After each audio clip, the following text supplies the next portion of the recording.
You don't need Netflix, you don't need cable. Hop on YouTube, welcome to the hood table, where we chop up local and global events vocally. You don't really wanna miss out on these conversations. Just joke a little, laugh a little, get that wine in your system, fill your glass a little, expose current events, talk trash a little. You never know, these opinions might clash a little. They addicted to the content, got them binge watching. You don't like it, then you want invited. Bet your friends watching in the house and your job parking lot before you clocking. They don't wanna miss a second of this HD content. Everybody think they got something to say, so it's an open invitation, bring it to the table. But if you come whack, just know we ain't buying in. We gon' probably turn you back and tell you sorry, try again. Yeah, welcome to the hood table. You don't need Netflix, you don't need cable. Yeah, welcome to the hood table.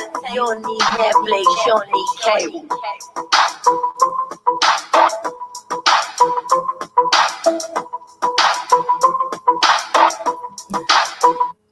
Hey everybody, welcome back to the Hood Table one more again. Thanks for tuning in. Make sure, as usual, make sure you hit the like button, hit the share button, and of course subscribe to the Hood Table channel if you are not already a subscriber. And we do also have a membership program, so that join button right next to the button that says subscribe. Hit that button and you too can become a member of the Hood Table Squad. And on that note, everybody, let's get into this recap review of my version of I Do, which is a movie that I just recently checked out. It was made in this year, 2020. It's about a 2-hour movie. It is for mature audiences. Just want to throw that out there. It is also a Spanish drama movie, and the main stars in the movie is Luis Tazar, who plays Gonzalo, a white man who is working with the government to try to save elephants so they won't be killed for their tusks from poachers. Also, his daughter, Anna Costello, she plays Sandra. His daughter is a strange daughter who is on drugs that he's trying to save. Also, there's Alvaro Cervantes, who plays Mateo. Mustafa Amaro, who plays Adu. The main character that we're going to focus on is Adu, and he's a little African boy. And his sister, we're going to focus mainly on them. And we're also going to focus on Adam Narul, who plays Massar, who becomes friends with Adu. So this movie, it takes place in a Spanish town near northern Africa called Melilla. And it's about a child named Adu who takes a painful journey. It's about a father who reconnects with his daughter. It's about a Coast Guard who is guilt-stricken. But along those many different storylines, we're going to basically focus on the one with Adu. Now, again, this movie, it takes place in Spain, in a small location called Melilla near Spain, which is on the northern Africa continent. It takes place actually in several different locations. They scene to scene. You don't know where they're going to wind up. But the movie starts off at the European Union's border with Morocco, called Melilla. And there you see at the beginning hundreds, if not thousands of people, Africans trying to cross the border illegally in search for a better life. One person in particular was holding a passport, and the next thing you know, he falls to his death. And some of the Coast Guards were forced to stand trial for the death of that man. That is one of the storylines. Again, we are going to focus on the main storyline of this movie, which is how a small boy and a little girl who are siblings accidentally come across some elephant poachers who are killing elephants for their tusks, which happens to be, again, illegal. And once the kids realize that somebody has saw them or noticed that other people are around who's watching them through the forest, they are spotted by the poachers, and the kids take off. They run away. They get back home. But one of the men in particular came across their bicycle. One of the men in particular who came across their bicycle happens to be a friend of their mother. The reason why they know each other is because that man oftentimes provides certain amenities or certain supplies, to their mother. And after the kids escape and they go home, and their mom, she goes off on them. What are you guys doing over there? At nighttime, later that night, the house gets raided. The kids, they seek refuge. They start hiding, in the house. They manage to escape the house, but their mother is left in the house, and she is beaten and then shot to death. All because they are looking for the children. Because the man who found the bike, he knows the bike belongs to them because of the fact that he oftentimes visits their mother. But again, the kids managed to escape. Now, not only was the poachers looking for these kids to perhaps kill them, which is what I believe, but also their white man by the name of Gonzalo, who was working for the government, to try to protect these elephants. He's also looking for them. He's actually looking for the owner of the bike. So he don't know who they are. He just was looking for the owner of the bike to get a witness to prosecute the poachers. And where the movie goes from there is absolutely mind-blowing. The storyline is beautiful, but very, very painful. If you are like me and you get emotional from seeing people suffer, then you might want to grab a box of Kleenex. Keep a box of Kleenex nearby if you're going to watch this movie. I'm going to tell you a little bit about this movie, but there are many things that I'm not going to tell you. If you want to check this movie out, feel free, because I do highly recommend this movie. I didn't expect to be so moved from this movie, but I was. And the movie, movies that really touch me, I definitely have to always recommend to others. So, with that being said, after the kids escape, they basically start running, fighting for their lives. And then while trying to hitch a ride, guess who drives past them and basically ignores them and leaves them right there on the side of the road? The white man, the one who was actually trying to find the owner of the bike, the owner who may have possibly witnessed the murder of the elephant by the poachers. So the kids, they keep on trucking. They end up actually finding a ride in a truck to hitch a ride with. So after that, they manage to find their way to somebody who knows their father, and their father, who lives in Spain, which is it's eyesight across the shore, so it's not really far if they get there by boat. But their father, who lives in Spain, he pays for somebody to bring them to him.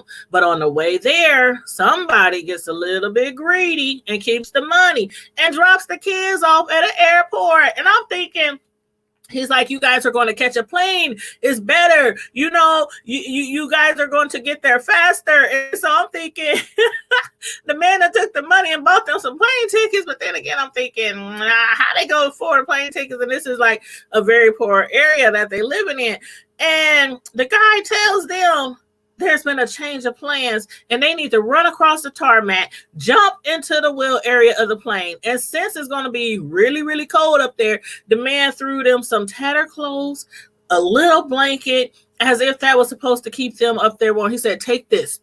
This is what you need because it's going to be mighty cold up there in the air. I'm like, is he serious? And I'm like, are they really going to get up on that plane? And by the daughter's expression, I'm thinking, she's not. But then she was like, this is the only way to go. And the little boy, Adu, was like, no, I don't want to go. Anyway, next thing you see them on the plane, they done ran across the tarmac, jumped up into the big hole where the wheel, lifts up, jumped up in the whole area, the wheel area of the plane, and settled down, for the ride. And the thing about it, though, before they left that man at the side of the road, the expression on that little girl's face was priceless. That had to be the meanest mean mug I have ever seen a child possess. Because although her brother Adu didn't quite understand what was happening nor what was about to take place, she was old enough and smart enough to know that their father had been taken advantage of and that man don't give a shit about their survival. Only the money, which is very scarce in that area. So anyway, the next thing you know, they run across the tarmac, they jump up into the wheel area of the plane, and they settle down for the ride. And it's really, really cold. Before they even lift off the ground, it's really, really cold. So she hands her brother some clothes, little tattered sweater. They have a thin blanket. He's like, I'm cold, sis, I'm cold. And she's like, okay, we're going to huddle down. We're going to, this ride, we should be there soon. Let's just try to stay warm together. So they huddle together and they try to stay warm together. After that, I'm thinking, these kids, they're so small, these tattered clothing, their frail bodies, they are not going to make it up in there with them cold temps. I just knew it wasn't going to turn out well. But they fall asleep. Now, I don't know how long the plane ride was, but by the time the plane is about to land, Adu wakes up, but his sister doesn't. He panics, trying to wake her, and she falls over hard, like a rock, hard as a rock. Right then, he realizes my sister is dead. But what happened next? I didn't see it coming, y'all. The next thing you knew, after Adu was shaking his sister and trying to wake her up, and her body fell over and hit the plane like a rock, all you saw was her body just roll over, because of the wind and the gust, the wind, up in the air, and the tires coming down from the hole, and the wind just rolled her body on out the plane, and she's lying face up, just spread eagle, falling through the sky. And Adu, oh my God, the poor little baby. I mean, he was just crying his eyes out. And by the way, this little boy, he looks like he probably might be around, I want to say maybe 5 years old, maybe 6 at the most. I can't see him being bigger than that. But anyway, his sister was probably around the age of 12. But then, after he cries his eyes out, the plane ends up landing. He's just sitting there like, what the heck am I going to do? Eventually, he jumps out of the plane, out of the wheel area of the plane. Somebody who works there notices him, and they see a little boy dropping out the wheel area of the plane, and they like, hold up, wait a minute, what's that? They run out there, see him. He's cold. He oh my God, he just looks really bad. And they like, who are you? He's exhausted. He's hungry. He's freezing. So while they're questioning him, who are you? Where you come from? Why you up here? He passes out. The child passes out right there on the concrete, on the tarmac. So then they take him, to the police station. And that's where he runs into another refugee by the name of Massar. Now, Massar, he's a boy, teenager. He looks to be approximately, I'm gonna say 15-ish. He looks about to be 15 years old, light-skinned boy, very handsome. But you can tell he's young, but you can also tell that he has seen and been through some things. But anyway, Massar, he notices the little boy laying there across from him at the police station. So he starts to entertain him by doing some magic tricks. He has some like golf balls. I don't know if they're golf balls, but they're about the size of golf balls, and they're white. And he's like bringing them up out of his throat, like as if he's vomiting the golf balls, and these big old balls come out of his throat. And Adu is just sitting there. He's like, oh my God, he's fascinated. And he asks him, what is that? And Adu tells him, that is what you call magic, which appeared to be nothing Adu has ever heard of before. So in his mind, he has this new word, magic. That word is going to mean a lot in the future of this movie. But shortly after making each other's acquaintance, both boys are put in the back of a truck with other refugees. And while the drivers step out to speak with some people, they end up getting into an argument or a disagreement with some people on the road. I don't know who they are, if there's other policemen or not. I don't know. But before we can find out what's going on, Massar manages to break the inside of the truck, the handle of the truck, breaks the lock, and him and Adu escape. And then soon after that, we learn of other tricks that Massar knows how to do. Now, if you didn't think anything else that had already taken place was sad, like the elephant being killed and for their tusks by the poachers, like their mother being beaten and shot to death because the poachers were looking for the children, or like the daughter, Adu's sister, dying on the airplane and falling through the sky. If you didn't think any of that was sad, you might think this will. They soon show Massar walking along a truck stop because him and Adu, they hungry, they homeless, they have no money. They've been trying to hitch rides with no luck because everybody wants money. So now Massar is walking along a truck stop, and he notices a man standing outside one of the trucks. The man stares at Massar from a distance, and he gives them this knowing glance. Knowing glance. Next thing you know, Massar walks slowly to the truck and enters the truck. And I'm sure you can guess what magic might have been going on in that truck. Anywho, Adu was somewhere sleeping in between the trucks, and he woke up in the morning and he noticed Massar wasn't there when he woke up. Then he noticed Massar climbing out of one of the trucks. Adu had the biggest smile on his face when he found Massar, and an even bigger smile once he saw Massar had some money. He told him he had done some magic once again, but this time he done some magic to get them some money for food and to also pay for a ride to where they needed to go. Now, you guys might think this is not magic, this is horrible, but Massar doesn't want Adu to know what he does for money, so he tells him it's magic. Now, while eating inside of a cave where they found refuge and somewhere to hole up, Adu asked Massar, will he die too, like his sis and like his mother? And Massar assures him that he will not die, but will he? Because several times up to that point in the movie, we notice Massar coughing and looking pretty sick.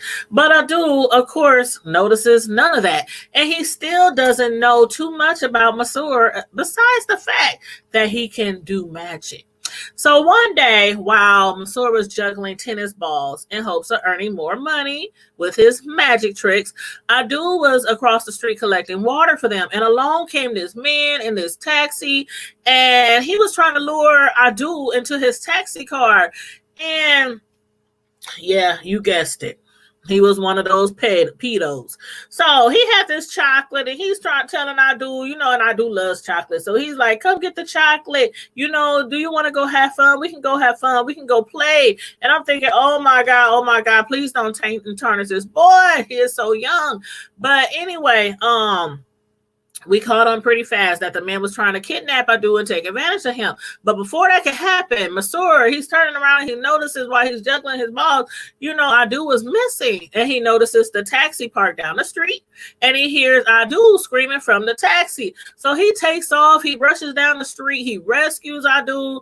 And after they are safe back, near the waters where they've been holding up, Massar tells Adu, never again. Don't you ever get into a car with another stranger again.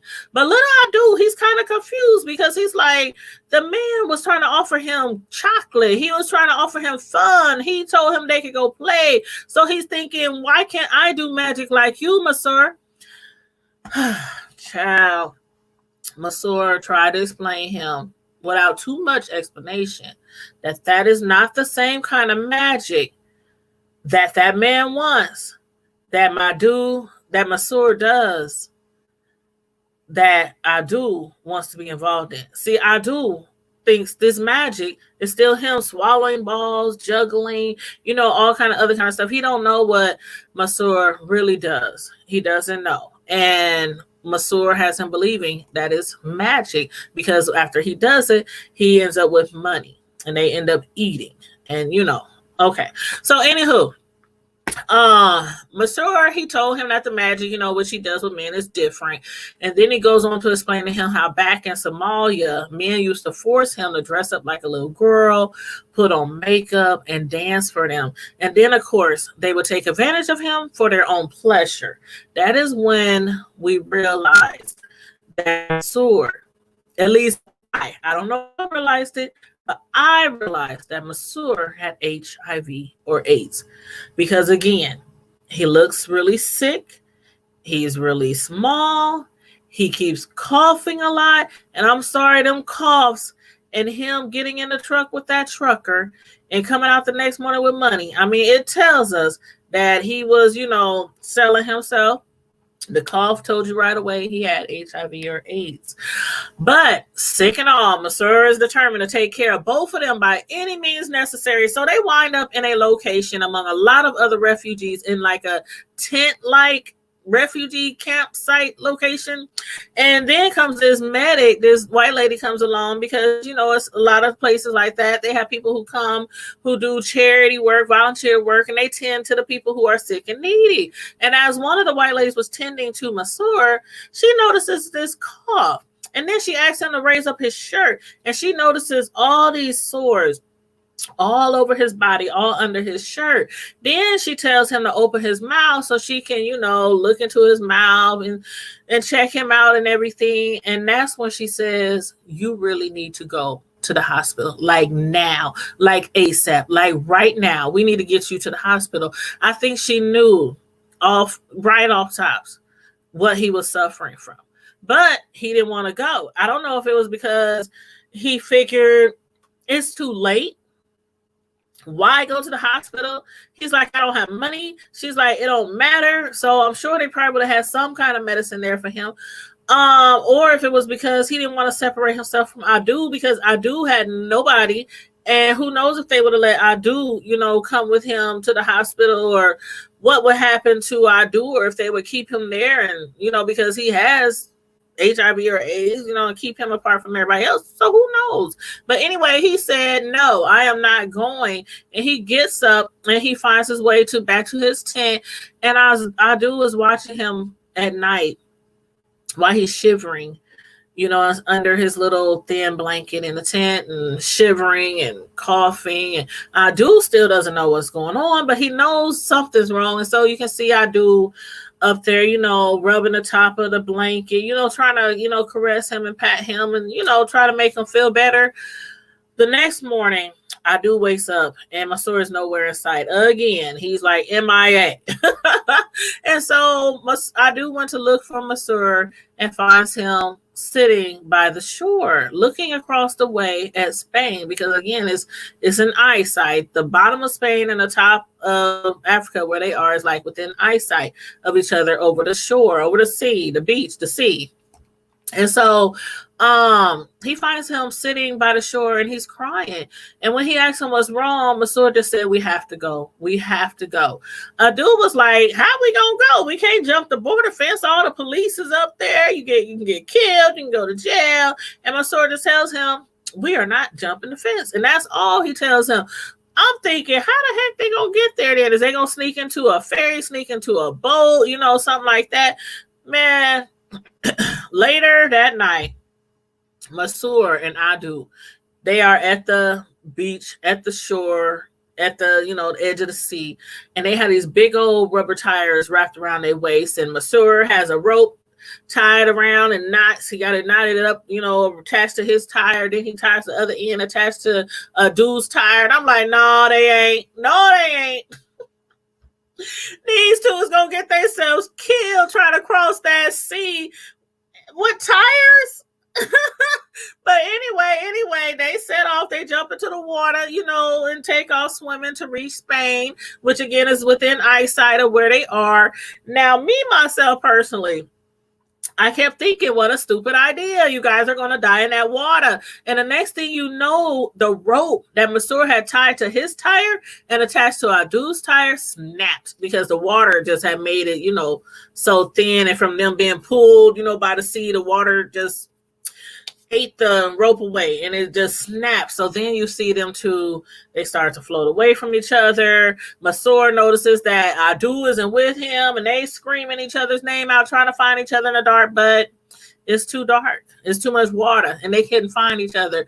Then I was thinking, okay, this is where Massar is going to die. He told Adu he is not going to die, but this is where he's going to die. He's probably going to die out in the sea, and I'm thinking, if anybody dies, it got to be Massar, because the story is mainly about Adu, so Adu cannot die out there in the water. But Massar, he actually survived and ended up on the boat of one of the Coast Guards. And Adu, he survived as well. While Massar was up there being taken care of the Coast Guards, he must have told them about Adu, so the Coast Guards they had the lights and they were shining, on the sea, and they spotted Adu, with the tire around him. So both Massar and Adu are together once again. And it was so very emotional, y'all. I was like up there like, oh my God. It was so emotional because they both thought each other was dead, but neither one of them had died in the water. But what I didn't understand was what happened next. Both of the boys was taken to the police. And after, driving, to the border, one of the officers tell Massar to get out of the car. And Massar Adu was like, why? What's going on? We supposed to be taken to the center for children, where refugee children go. See, the thing is, I guess Massar isn't quite a child. He might be a teenager, but he is not a child. And I'm just thinking maybe because he is a teenager that maybe he will go to jail because he's old enough, like as if adults, refugees, they sometimes get taken to jail or they get shipped back to where they came from, or how it goes. But they said you have to come with us. So Adu was up there crying and screaming, and Massar was crying and kicking. He tried to run, but they caught him anyway. It was so sad. I was like, ugh. I was just in tears. I was like in tears. I'm like, again, Adu is going to lose somebody again. But you know what? I must have lost it right there because mainly I thought that maybe Adu, he might be taken care of and maybe even eventually adopted. Sometimes, African children do get adopted out to movie stars, celebrities, or, just regular folk, in the, better countries or, areas. So I'm thinking, yeah, this might be good for Adu in the end, but maybe not. Maybe not. Maybe he still might find himself homeless in jail, being taken advantage of by people, bigger than him. But Massar, will he be taken to a refugee jail perhaps, or maybe even killed himself? But even if none of that happens, what really made me lose it right there was I'm thinking, even if none of that happens, Massar would definitely eventually die from HIV or AIDS, whichever one it was that he was suffering from. And this will be yet again another person that Adu has lost in his very, very young life. And that is basically my review and my recap of Adu. You guys, this story, this movie, the storylines, I give this movie overall a 10. I do. I give it a 10. And I don't give a lot of things a 10, but I give it a 10. There are other storylines in this movie, and there's a whole bunch of stuff that I skipped around. The movie is about 2 hours long. I think it is a must watch. I'm going to recommend it on Facebook and my Twitter. I definitely recommend this movie. Definitely. So please check it out. It's on Netflix. Please check this movie out. Every now and then I give a Netflix review, a recap, or Hulu review or recap. I would definitely suggest watching this movie. But again, if you can get a little emotional like me, especially about people, who are suffering or people in pain or in poverty, keep a box of Kleenex nearby. But it will be well worth the watch. I promise you. And again, you guys, thanks for tuning in to the Hood Table one more again. Make sure you please like, subscribe, and share this video. And also, if you want to become a part of the Hood Table squad and get special perks for being a member, make sure you hit that join button. We have 2 levels, a $1.99 level and a $4.99 level.